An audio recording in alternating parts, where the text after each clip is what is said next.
కృపాసత్య సంపూర్ణ అయినటువంటి మా ప్రియ పరలోకపు తండ్రి, తిరిగి మీ ప్రియ పాదం దగ్గరికి వస్తున్నాం. తండ్రి ప్రభువా, ఇంతవరకు మాకు తోడుగా ఉండి కాపాడి భద్రపరిచి మీ యొక్క ఆత్మీయమైన జ్ఞానాన్ని, ఆత్మీయమైనటువంటి ఆహారాన్ని అనుగ్రహిస్తూ వచ్చినందుకు మీకు ఎంతగానో స్తుతులు, స్తోత్రాలు, వందనాలు. మరి ప్రభువా, చదవనటువంటి లేఖన వాక్య భాగాలు దీవించండి, ఆశీర్వదించండి. మరి వాగ్దానం కొరకు సిద్ధపడుచు ఉంటుండగా నాతో మాతో మీరు ఏదైతే మాడాలని తలంచినారో మీ మరుగైనటువంటి మన్నాను మా మీద కుమ్మరించమని కోరుచున్నాం. ఆత్మీయమైనటువంటి మేళ్ళు మాకు అనుగ్రహించమని కోరుచున్నాం. సరైన తీర్మానంతో, సరైనటువంటి నిశ్చయతతో, నమ్మకమైనటువంటి జ్యోతుల్లా కనబడలాగున ఈ యొక్క వాక్య పెరుగులో మమ్మల్ని మేము సరిచేసుకొని, చక్కదిద్దుకొని, తీర్మానం చేసుకొని, వాగ్దానం పొందుకొని మీకు నమ్మకమైనటువంటి బిడ్డలుగా ఉండడానికి కృపద ఇచ్చామని కోరుకుంటూ, నిలవబడుతున్న నన్ను ఖాళీ చేసి, మరుగు చేసి, కేవలం మీ నోటి కొరగా వాడుకొని మీరే మహిమ పొందమని, మాకు కాదు యెహోవా, మాకు కాదు మీ కృపాసత్యాన్ని బట్టి మీ నామానికే మహిమ ఘనత ఆరోపించుకుంటూ యేసుక్రీస్తు ప్రభు వారి ప్రశస్తమైన నామంలో ప్రార్థిస్తున్నాం తండ్రి.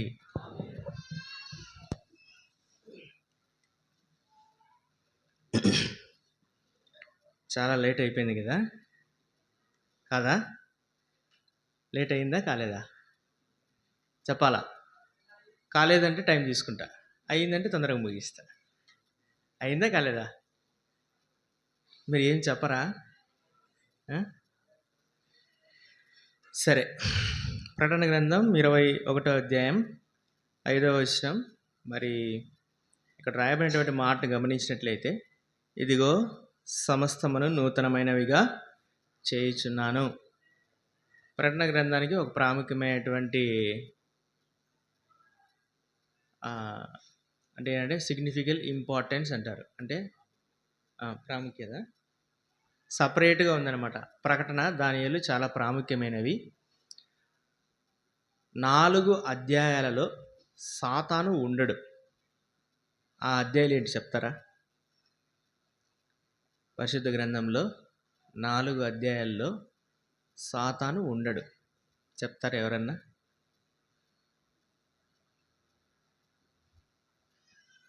నాలుగు అధ్యాయాల్లో, గ్రంథాలు కాదు, ఆదికాండం 1వ అధ్యాయం 1, ఇంకా బైబిల్లో ఫస్ట్ 2 అధ్యాయాలు, లాస్ట్ 2 అధ్యాయాల్లో సాతానే ఉండడు. తర్వాత తిరిగి చూసుకోండి. ఇక్కడ ఇవ్వబడినటువంటి వాగ్దానము ఏ అధ్యాయంలోనిది? చివరి నుండి 2వది, అవునా? ఆదికాండం 1, 2 అధ్యాయాలు, మధ్యలో బైబిల్ అంతా పక్కన పెట్టి 21 అధ్యాయం చదివితే, తర్వాత 22వ అధ్యాయం చదివితే అది దేవుని ప్రణాళిక. బాగా గుర్తుపెట్టుకోవాలా. ఏంటి? మొదటి 2 అధ్యాయాలు కంటిన్యూషన్ ఏంటి? ప్రకటన 21 నుండి 22. ఫస్ట్ 2 అధ్యాయాలు చదవండి, తర్వాత ప్రకటన 21 చదవండి, 22 చదవండి. That is a God's plan. దేవుని ప్రణాళిక అది. ఆ ప్రణాళిక భాగంగా దేవుడు అక్కడ రాయబడినటువంటి, లిఖించబడినటువంటి మాట ఏంటంటే, ఇదిగో సమస్తమును నూతనమైనవిగా చేయించున్నాను. అంటే పాతవి ఏమవుతున్నాయి? గతించిపోతాయని అర్థం, అంతే కదా? పైన ఒక మాట రాయబడింది 4వ వచనంలో, ఆయన వారి కనుల ప్రతి బాష్ప బిందువును తుడిచివేయను, మరణం ఇక ఉండదు, దుఃఖమైనను, ఏడుపైనను, వేదనైనను ఇక ఉండదు, మొదటి సంగతులు గతించి పోయినని సింహాసనంలో నుండి వచ్చిన గొప్ప స్వరం చెప్పుట వింటిని. అంటే అక్కడ ఒక ప్రజలు ఉన్నారు.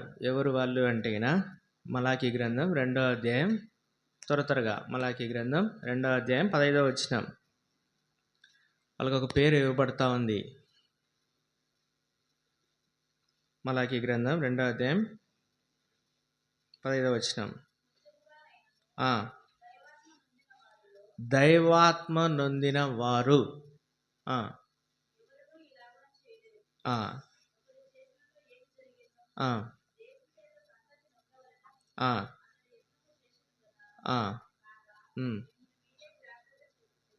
చాలు, మిమ్మును మీరే జాగ్రత్త చేసుకోవాలా.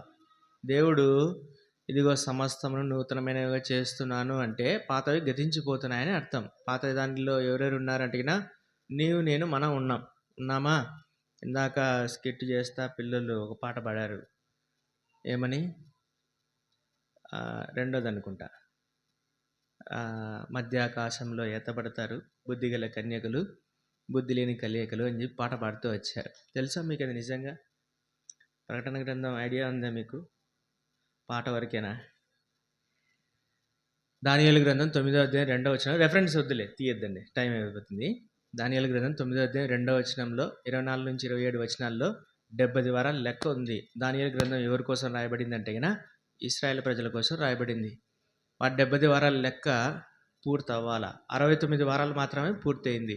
నెహెమ్యా ప్రాకారం కట్టడం నుంచి జెరుబ్బాబేలు దాన్ని కొనసాగించి అది అలా అలా యేసుక్రీస్తు కాలం వరకు, అలా యేసుక్రీస్తు చనిపోయేంత వరకు 69 వారాలు పూర్తయినాయి.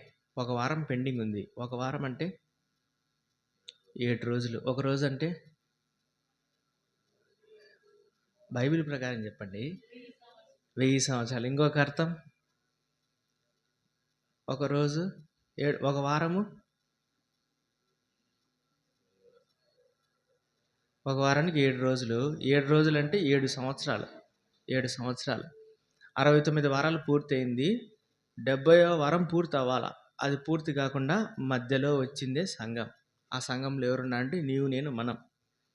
దేవుని ప్రణాళిక 70 వారాల లెక్క ఇవ్వబడింది. 69 వారాలు కంప్లీట్ అయింది. మధ్యలో సంఘం వచ్చింది. అర్థమవుతుంది అనుకుంటా.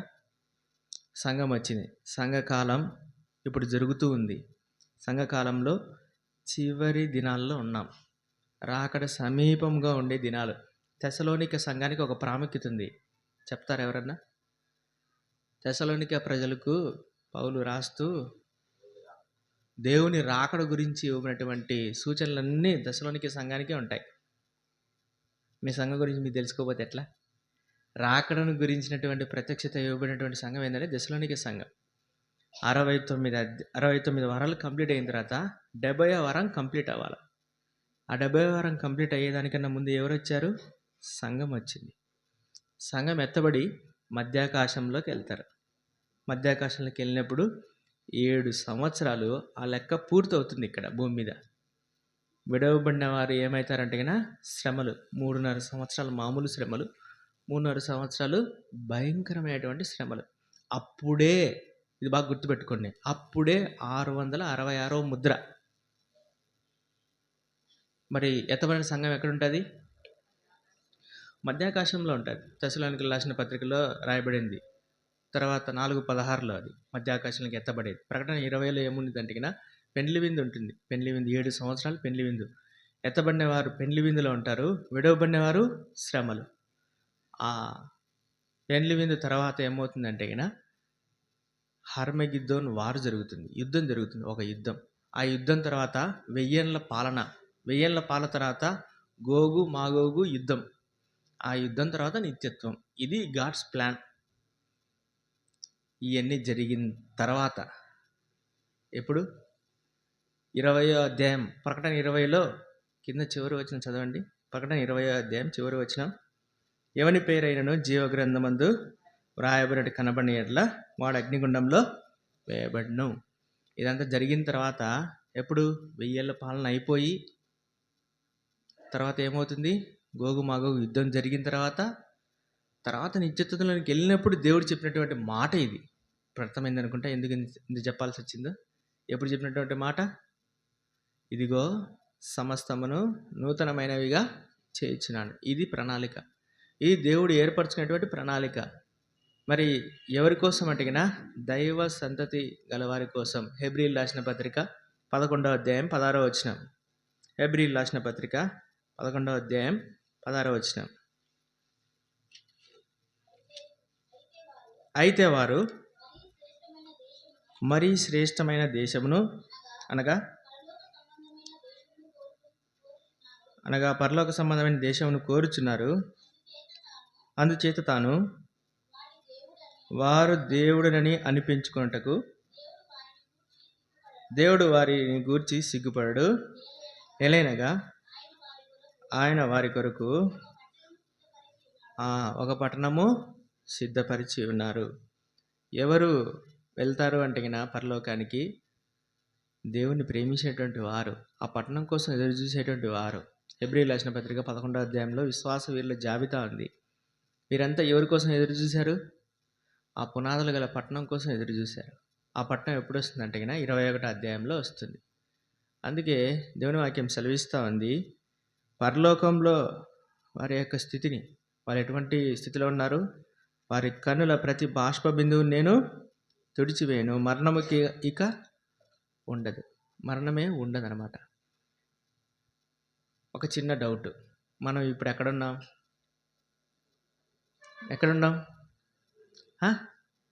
భూమి మీద. ఇందాక పాట పాడారు కదా, మధ్య ఆకాశానికి ఎత్తబడతామా? ఎంతమంది ఎత్తబడతారు? చేయెత్తండి చూద్దాం. చేయెత్తాలా? ఎత్తబడకపోతే బాగా చెప్తారా? ఎంతమంది ఎత్తబడతారు? చాలా తక్కువ మంది ఉన్నారు. ఎత్తబడాలి అంటే గిన ఆయన జీవాన్ని, ఆయన బలాన్ని, ఆయన ఆత్మను అన్నీ కొత్తగా సంపాదించుకోవాలా. పాత సంవత్సరంలో జరిగిపోయినాయి, కొత్త సంవత్సరం మళ్ళీ ఈ సంవత్సరం అయిపోతే ఇంకొత్తగా. సంవత్సరాలు గడిచే కొద్దీ మనం ఎప్పుడు ఒక వాక్యం పెట్టుకుంటాం, సంవత్సరములు జరుగుచుండగా నీ కార్యము ఏంటా కార్యం? ఎత్తబడాలా. మొదటి పునరుత్థానంలో పాలుభాగస్తులు కావాలా. ఎత్తబడేటువంటి గుంపులో ఉండాలా. అటువంటి నిశ్చయిత మనం కలిగి ఉండాలా. అటువంటి వారు ఎక్కడ ఉంటారంటే ప్రకటన 7లో ఉంటారు. ఒకవేళ విడవబడి 7 సంవత్సరాల శ్రమలు అనుభవించినారనుకోండి, వాళ్ళు ఎక్కడ ఉంటారంటే ప్రకటన 15లో ఉంటారు. అక్కడ కూడా లేరనుకోండి, ప్రకటన 20లో ఉంటారు, నరకంలో ఉంటారు. ఏ గుంపులో ఉన్నామో మనం సమయం లేదు కనుక వివరించలేకపోతున్నా కానీ చాలా ప్రాముఖ్యమైనటువంటి మాటలు ఇవి. కాబట్టి కొత్త సంవత్సరంలో కొత్తగా వాగ్దానాలు తీసుకుంటున్నాం. వాగ్దానాలు తీసుకున్నప్పుడు ఒక 7 తీర్మానాలు, 7 రెఫరెన్సులు, 7 తీర్మానాలు మనం కలిగి, అడిగి, పొందుకొని పోరాటం కొనసాగించాల. అందుకే హెబ్రీయులకు రాసిన పత్రిక 12వ అధ్యాయం రాయబడింది ఏమని, ఇంత గొప్ప సాక్షి సమూహము మన ఎదుట ఉంచబడిన పరుగు పందెంలో ఓపికతో పరిగెత్తాల. కాబట్టి అటువంటి అనుభవం కావాలా. క్రొత్తగా జన్మించాలి కదా, క్రొత్తగా ముందుకెళ్ళాల.